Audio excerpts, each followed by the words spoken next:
리틀 도서관, 매주 한 권, 휴먼 터치. 저는 일상에서 책과 다정하게 지냅니다. 사람과 세상과 더 다정하게 지내고 싶어서 책 맛보기를 합니다. 이번 책은 플라톤 국가 강의, 정의롭고 좋은 삶에 관한 이야기입니다. 저자는 이종환입니다.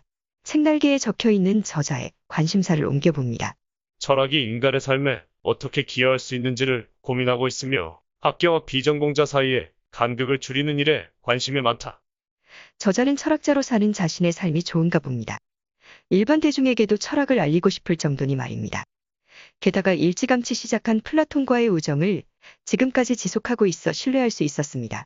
저자는 고등학생 때도 플라톤의 국가를 요약본으로 읽지 않았다는 사실을 다음과 같이 밝히고 있습니다. 국가는 내가 고등학생 시절에 읽었을 때, 대학생이 되어 읽었을 때, 대학원에서 연구하는 학생들과 읽었을 때, 전문 연구자로서 읽었을 때 제각기 이해되는 폭이 달랐다. 플라톤의 대화편, 특히 국가의 가치는 여기에 있다. 누구나 읽을 수 있고 누구나 접할 수 있지만 읽는 사람에 따라서 읽히는 내용이 다르다. 플라톤의 천재성은 여기에 있다.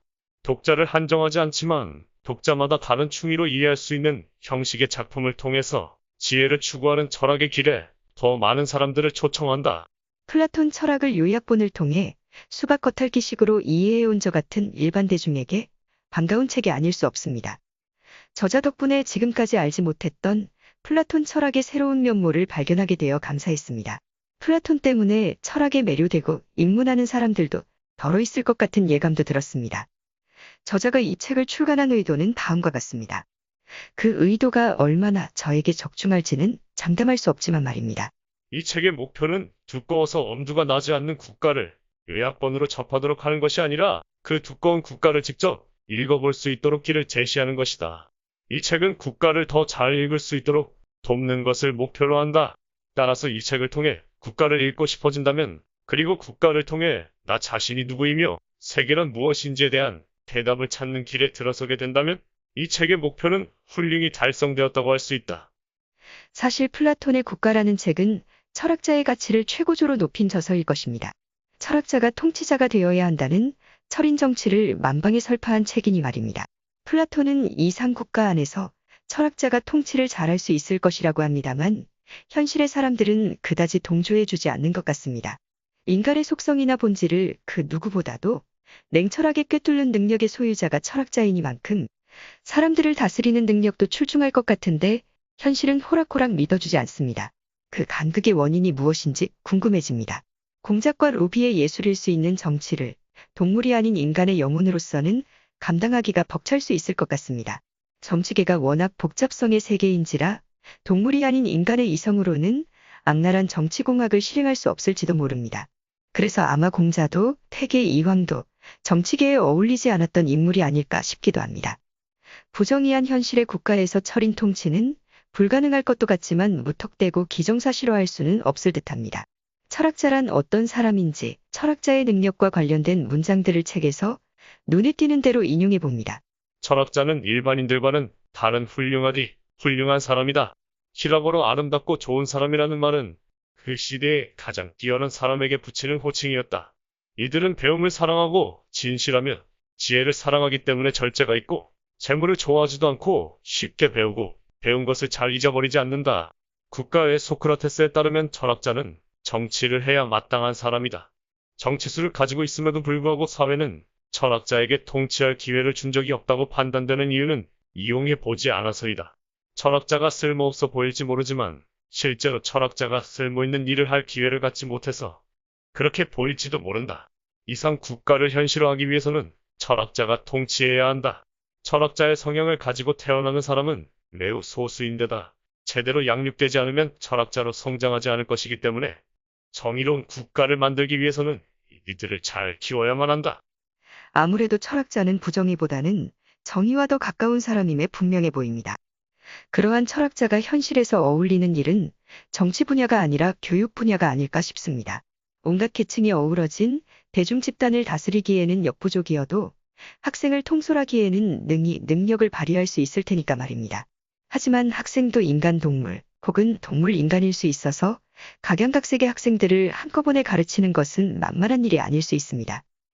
저자가 플라톤의 국가에 나오는 동굴의 비유를 교육이나 통치와 연관시켜 설명하는 부분을 옮겨봅니다.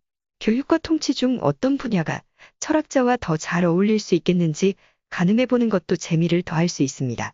동굴의 비유는 교육이 무엇인지를 설명하기 위한 것이다. 동굴 안에 갇혀있던 죄수가 동굴로부터 벗어나게 만드는 외부의 힘이 바로 교육이다. 이전에 벽만 바라보던 사람이 자신의 등 뒤를 볼 수 있도록 머리를 돌려주는 것, 그리고 동굴을 벗어나 다른 세상을 보도록 해주는 것이 교육이다. 소크라테스는 이를 혼의 전환이라고 한다. 혼의 전환은 한 사람의 인생을 바꾸고 그가 속한 공동체를 바꾼다. 올바른 사람은 혼의 세 부분인 욕구, 기계, 이성을 전체적으로 조화시킨 사람이다. 자발적으로 고개를 돌리고 험한 언덕을 오르려 하지 않는 것이 인간의 본성이다. 따라서 소크라테스는 외부의 강제력으로서의 교육이 필요하다고 한다. 고개를 강제로 뒤로 돌리게 하고 가파른 오르막을 강제로 끌고 올라가는 것이 교육이다. 그 과정은 괴롭다. 하지만 그런 괴로움이 없이는 지성에 의해 알게 되는 것을 볼 수 없다. 교육은 괴로운 일이다. 동굴의 비유에서 소크라테스는 철학자가 통치를 해야만 하는 이유가 양육에 대한 빚 때문이라고 한다. 통치자가 될 때까지 50여 년의 기간 동안 먹고 자고 입혀주고 교육시켜 주었던 것에 대한 빚이다. 철학자는 통치하고 싶어 하지 않는다. 이들은 통치하기보다는 형상에 대한 관조만 하며 살고 싶어 한다. 그러나 이들이 통치를 해야 하는 이유는 철학자가 지적으로 그리고 육체적으로 성장할 수 있도록 해준 공동체에 대한 빚을 갚아야 하기 때문이다. 소크라테스가 제시하는 통치자의 상은 권력과는 거리가 멀다. 국가를 위해 개처럼 일하는 사람이 통치자이고 이들은 맡은 일을 잘하기 위해 자신의 사적인 행복, 즉 재산이나 집, 가족까지도 포기하는 사람들이다. 철학자가 통치를 하지 않고 동굴 밖에 머무르겠다고 한다면 그는 빚을 갚지 않고 바깥 세상으로 도망가버린 부정의한 사람이다. 지혜를 사랑하는 사람이 부정의해서는 안 된다. 죽음을 각오하고라도 동굴 안을 동굴 밖과 가장 가깝게 만들어가는 통치를 하는 것이 철학자에게는 빚을 잘 갚으며 살아가는 행복한 삶이다. 빚을 갚지 않고 살아가는 사람은 살아서도 그리고 죽어서도 행복할 수 없다는 것이 국가 집권까지의 논증이다. 2016년 우리나라에 탄핵을 외치는 촛불 집회가 있었습니다. 당시 저자는 수업에 들어온 학생들에게 촛불 집회에 참가하여 빚을 갚으라고 한 사실을 다음과 같이 책에 적고 있습니다.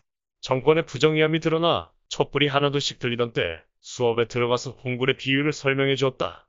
학생들이 고등 교육을 받은 만큼 게다가 반값 등록금 제도를 통해 서울시의 세금으로 보전받아 신세를 지면서 공부하고 있는 만큼 사회에 대한 책임을 져야 한다는 메시지를 전했다. 그리고 동맹휴업에 동참하고 집회에 참가하는 것이 사회로부터 받은 신세를 갚는 것이라고 설명했다. 저자는 동굴의 비유에 대해 질문을 주고받는 대화를 하지 않고 설명을 했다고 합니다. 서로의 의견을 주고받는 토론을 하지 않고 저자의 메시지를 전달했다고 합니다. 잠시 저자의 열정적인 목소리를 듣는 설학 수업의 현장에 있는 학생의 입장이 되어 봅니다. 빚을 갚아야 되는 신세를 자각하고 집회 현장에 의무적으로 참여하고 있는 모습을 상상해 봅니다. 이건 아닌데 싶은 복잡 미묘한 심경이 되고 맙니다. 낳아준 부모에 대한 보답으로 무조건적 효도를 강요 주입하는 것과 다를 바 없는 철학 수업이었기 때문입니다. 저자가 책을 통해 전개한 플라톤 철학에 의하면 대화하기는 곧 철학하기와 다르지 않습니다. 다른 사람을 통해서 자기 자신을 알 수 있다며 자신의 진상을 파악하기 위해서는 다른 사람과 대화를 해야 한다고 했습니다. 그 대화가 자신의 선택과 결정을 도와준다고 말입니다. 그런데 저자는 촛불 집회 참석을 권유하면서 대화가 아닌 설명과 전달 방식을 취하고 있습니다. 철학 수업답지 않은 그 장면을 읽으면서 여태껏 논지를 전개해온 그 저자가 맞나 싶어하며 놀랐습니다. 수업을 이끄는 교수답게, 수업을 따르는 학생답게 제 역할을 충실하게 수행하는 것은 플라톤이 주창한 이상 국가의 일원이 되는 기본 원리였습니다. 논지를 제대로 따라온 건가 스스로 의아스러웠습니다. 저자는 책에서 대화의 효용과 가치에 대해 다음과 같이 언급하고 있습니다. 소크라테스와의 대화를 통해 실제로 트라시마쿠스가 상냥해졌다면 이는 소크라테스식의 대화 방식이 사람을 변화시킨 좋은 예이다. 비철학적인 사람이 자신의 의견을 검토받는 과정에서 철학적인 사람이 되어 진리 추구의 길을 함께 걷기로 하는 것, 이것은 교육자라면 누구든 꿈꾸는 목표이다. 선생이 일방적으로 학생에게 정보를 주는 것이 아니라 학생의 삶이 변해서 학생과 선생이 함께 지식을 얻기 위해 노력하게 되는 것, 그것이 가장 훌륭한 교육 현장의 모습이다. 트라시마커스와 같은 좋은 학생을 만난 소크라테스는 어쩌면 굉장히 운이 좋았던 선생일지도 모른다.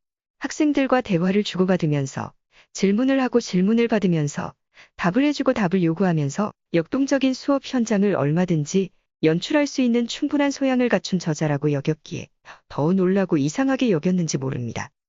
질문을 주고받는 대화를 하다 보면 이성을 최대한도로 발휘하게 되고 그 과정에서 자신의 본성에 걸맞은 취향을 발견하고 자신이 해야 할 바를 나름대로 결정할 수 있다는 저자의 논지를 열심히 뒤따라온 독자에게 저자의 집회 참가 권유는 날벼락 같았습니다. 하지만 당시의 사회 분위기를 떠올려 보면 저자의 절제할 수 없는 열정을 이해할 것도 같습니다. 저자의 다음과 같은 논지를 신뢰하기 때문입니다. 철학은 자신의 믿음과 신념과 이념을 점검하고 확인하는 것이다. 철학은 사람을 겸손하게 한다. 자신의 신념을 강하게 밀어붙이기에는 아직 충분히 확실하지 않다. 바로 그 지점에서 다른 사람과의 논의를 통해 알무로 더 가까이 나아갈 수 있다. 자신이 처한 상황이나 성향에 따라 학생들은 집회 현장으로 향하기도 하고 도서관이나 연구실 혹은 아르바이트 장소로 향할 수도 있습니다. 힘겹게 노동해서 세금을 납부해야 하는 부모님을 떠올리며 부모님의 고생을 하루라도 빨리 덜어주고자 자립이 다급한 학생은 집회 현장으로 가지 않고 도서관, 연구실, 일터로 향할 수도 있습니다. 그런 곳들도 집회 현장과 똑같은 현실의 터전입니다. 그렇게 적성에 맞는 활동을 스스로 찾아서 하다 보면 훗날 공동체의 다양한 구성원이 되어 서로 신세 지고 신세 갚으면서 빚 지고 빚 갚으면서 살아가리라 싶습니다. 다양성에 주목하는 이상국가의 원리에 대해 책은 다음과 같이 적고 있습니다. 플라톤이 주장하는 이상국가의 원리는 인간의 다양한 능력에 주목한다. 자신의 영역에서 일을 가장 잘 해내는 사람들끼리 계약을 맺어 생겨난 국가이므로 이상국가는 역할의 차이는 있지만 서열의 차이는 없다. 이상국가에서는 각 사람이 자신의 일을 잘할 때 덕을 갖추었다고 한다. 사람이 사람으로서의 기능을 잘한다는 뜻이다. 이런 상태를 아레테라고 불렀다. 칼의 아레테는 잘 자릅니다. 그래서 아레테를 훌륭함으로 번역하기도 한다. 다양성을 인정해야 생태계가 멸종 위기를 겪지 않는다는 건 상식입니다.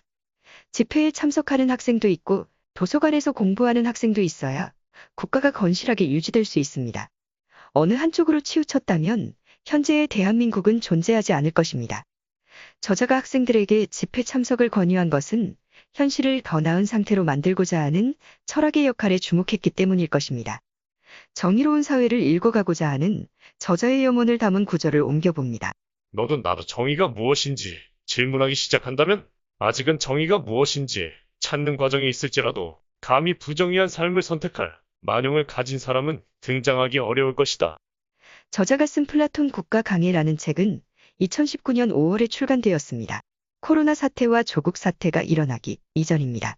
2019년 말 이후에 출간되었다면 저자는 탄핵에 앞장섰던 사람들의 부정의함에 대해서도 똑같이 비판하고 그와 관련된 사례들도 책에 수록했으리라 여겨집니다. 조국 사태의 진실이 하나둘 드러날 때마다 2016년 탄핵 집회에 참가했던 학생들의 낭패함, 황당함, 우울함은 극에 달했을 것입니다. 그런 학생들에게 저자는 2016년과 똑같이 부정의함을 참지 말라며 집회 참가를 권유했으리라 싶습니다. 저자가 서양 철학사를 언급하며 다음과 같이 말했으니 말입니다. 서양 철학의 역사는 제자들이 선생의 틀린 점을 지적하고 비판해온 역사다. 통치자의 부정의함에 대해 비난의 목소리를 높였던 지식인이 그 자신의 부정의함이 드러나는 바람에 한동안 사회가 시끌벅적했습니다. 그 지식인도 여전히 인간이기에 그러하다고 플라톤은 이미 말했습니다. 플라톤은 자신이 철학자이면서도 철학자가 인간인 한 전적으로 신뢰하지 않습니다. 철학자도 실수를 하거나 이기심에 사로잡힐 수 있다는 것을 솔직하게 시인합니다.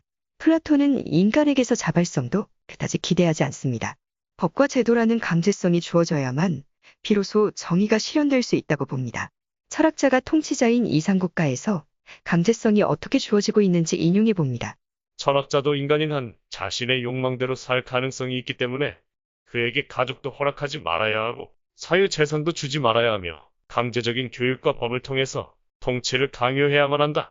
시스템을 유지하기 위해서 인간을 교정할 필요가 있고 이것이 가능하다고 생각한다. 철학자를 강제로 동굴 안으로 끌고 내려가서 통치하도록 하는 것. 그것이 동굴의 비유가 전하는 메시지이다. 국가 권력을 잡은 사람 또한 인간이다. 그렇기 때문에 플라톤은 통치자가 인간으로서의 욕망을 발휘할 수 없는 국가 시스템을 만들어야 한다고 주장한다. 통치자가 되기 위해서는 계속해서 자신을 부인하고 국가 전체를 위해 살아가야 한다. 권력욕은 이상적인 국가의 가장 큰 장애물이다. 플라톤 스스로도 현실적으로 자신이 말하는 이상적인 정치인을 찾기 어렵다는 것을 인정한다. 플라톤은 우리에게 경고한다.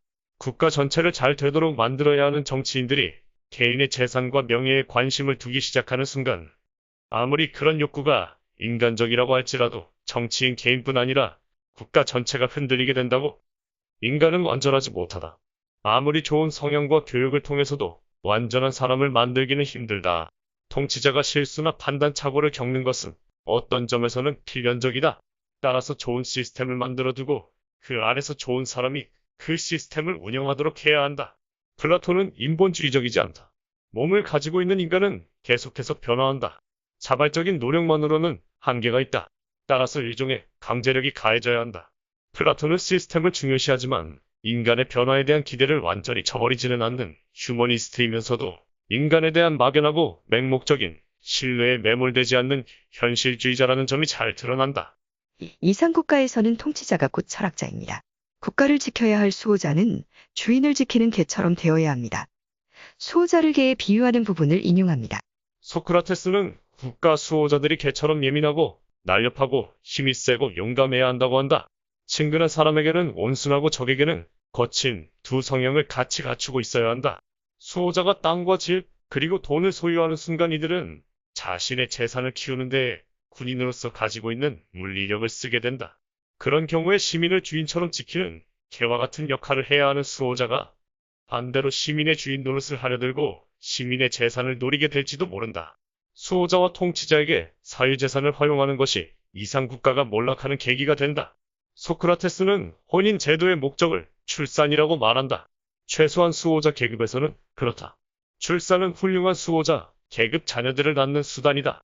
품종이 좋은 강아지를 얻기 위해 가장 품종이 좋은 암컷과 수컷을 가장 건강할 때 교배시킨다. 소크라테스는 수호자도 개의 경우와 마찬가지 방법을 통해 자녀를 얻어야 한다고 생각한다.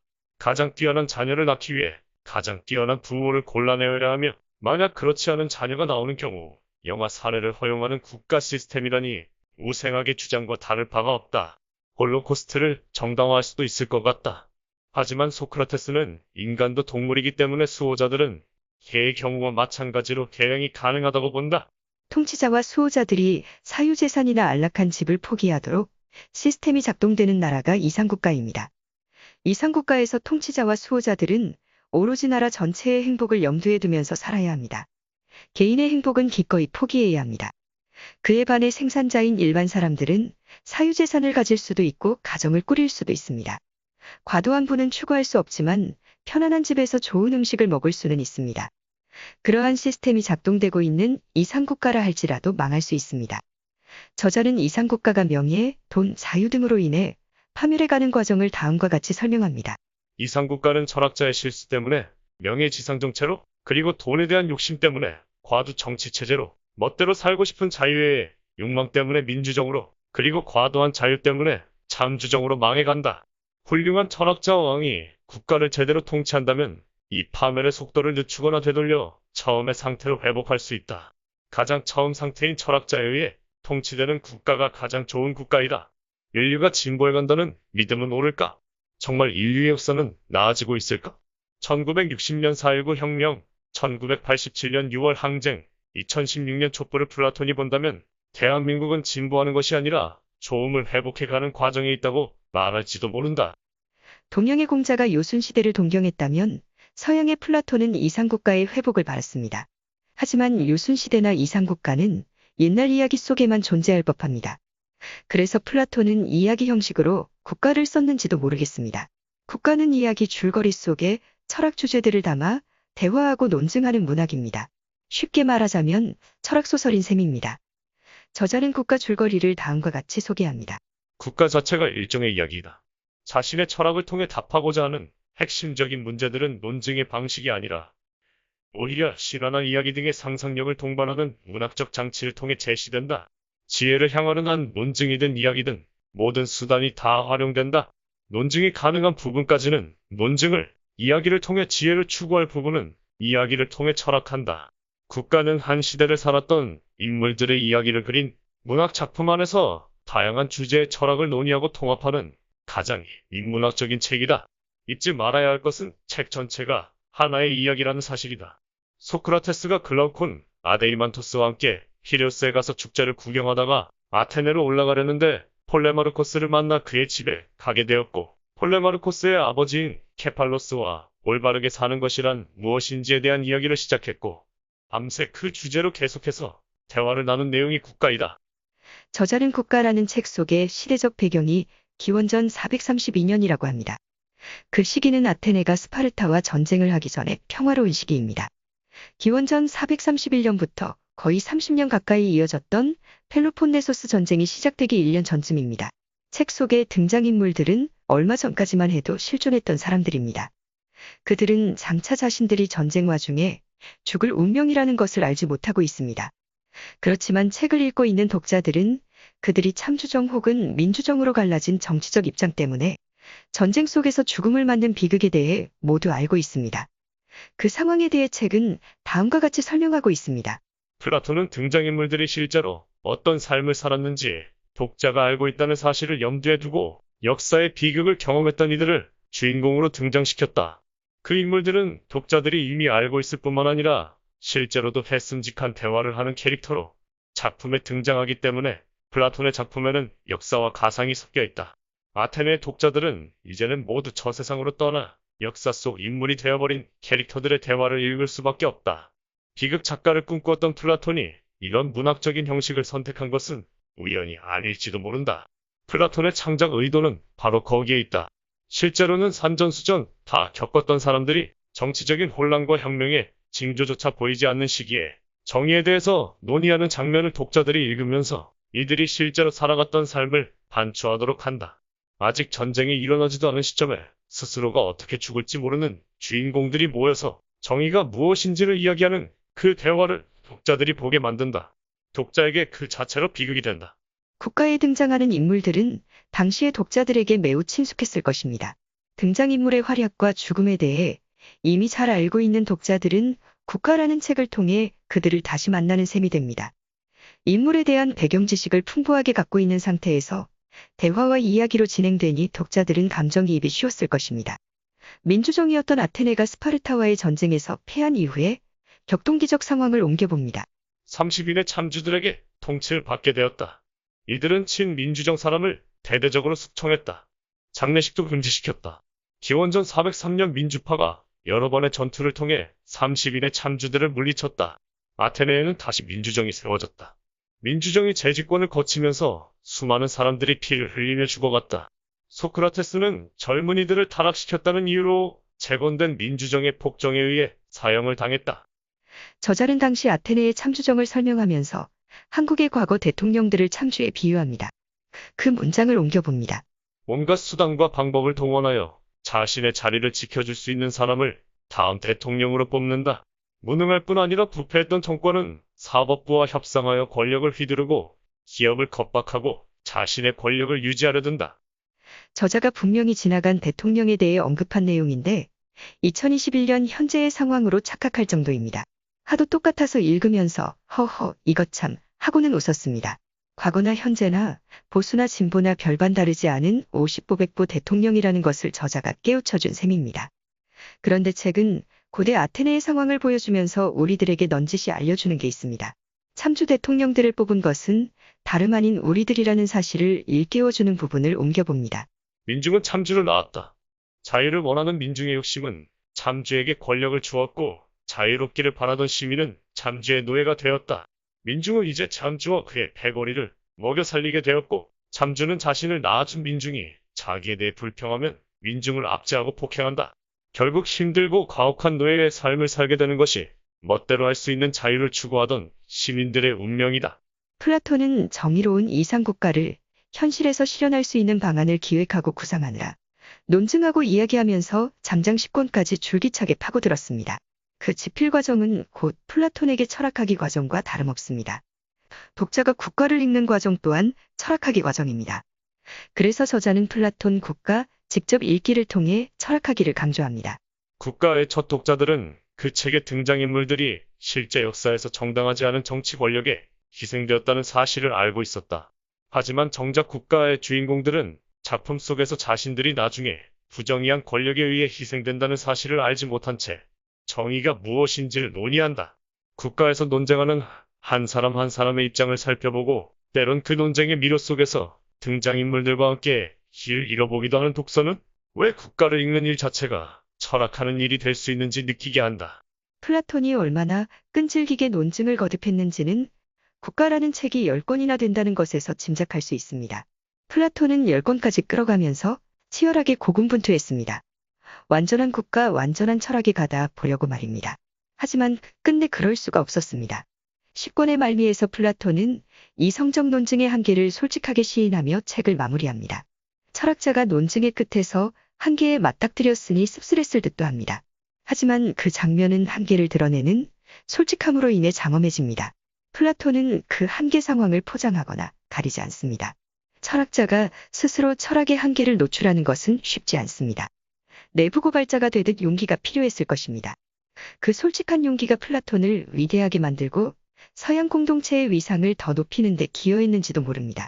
철학의 한계는 이성의 한계입니다. 이성과 철학의 한계를 그 어느 누구보다도 잘 아는 사람이 철학자일 것입니다. 그래서 어쩌면 철학자는 일반 대중들처럼 휘둘리지 않으면서 더 유리한 생존의 고지를 점할 수 있을지도 모릅니다. 최근 플라톤은 플라톤주의자가 아니다라고 언급합니다. 플라톤 철학과 플라톤주의는 구분해야 하는가 봅니다. 플라톤주의는 완전성이 영원히 보장되는 세계를 믿는 데 반해 플라톤 철학은 이성의 한계, 인간의 한계를 인정합니다. 에르의 이야기에서 그 한계를 봅니다. 플라톤은 10권의 맨 끝자리에 에르의 이야기를 배치합니다. 그동안 국가라는 책을 요약본으로 접해왔을 때는 미처 알지 못했던 이야기입니다. 그래서 제일 인상 깊게 느꼈던 부분입니다.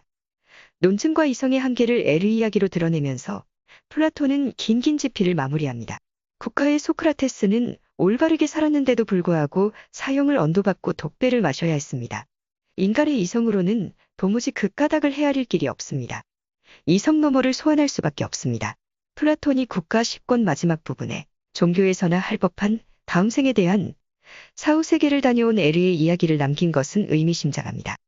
이성적인 논증으로 긴 이야기를 끌어온 끝에 결국 이성의 한계를 인정하고 에르의 이야기로 마무리 짓는 플라톤에게서 철학계의 거성다운 풍모를 봅니다. 이 세상에서 정의롭게 살았지만 보상받지 못한 이들에게 보상을 해주고 싶어하는 플라톤의 속내를 저자는 다음과 같이 대신해서 우리들에게 들려주고 있습니다.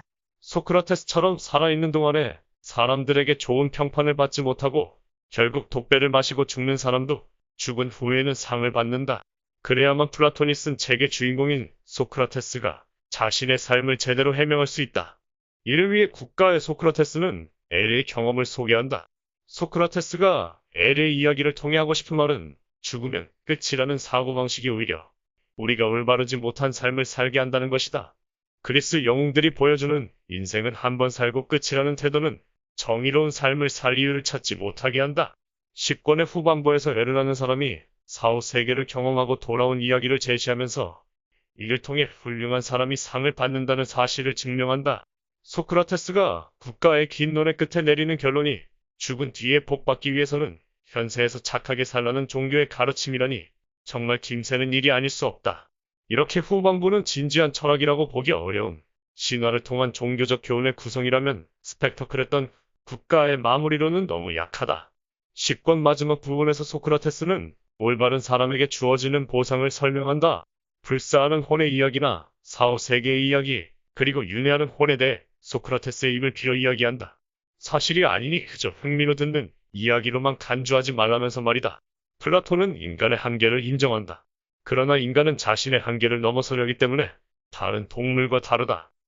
철학자다운 저자의 결론을 마지막으로 전하면서 책을 덮기로 합니다. 국가의 이야기라는 형식에는 플라톤의 깊은 고민과 생각이 담겨 있다. 이야기는 과학으로 입증하지 못하는 진리에 가까이 가게 한다. 종교적 진리를 과학으로 입증하려는 것은 어리석다. 아직 입증되지 않는다고 해서 진리 탐구가 끝난 것은 아니다. 지혜를 사랑하는 사람은 멈추지 않는다. 올바른 사회를 만들기 위해서는 내세의 희망을 걸 것이 아니라 바로 여기에서 상을 받을 수 있는 사회와 국가를 만들어야 한다는 것이 국가 집권의 결론이다. 올바르게 살았음에도 그에 걸맞은 상을 받지 못하는 사람들까지도 상을 받도록 해주는 것이 올바른 사회이고 국가이다. 이만 책 맛보기를 마칩니다. 지금까지 리틀 도서관 매주 한 권 휴먼터치 황진이었습니다.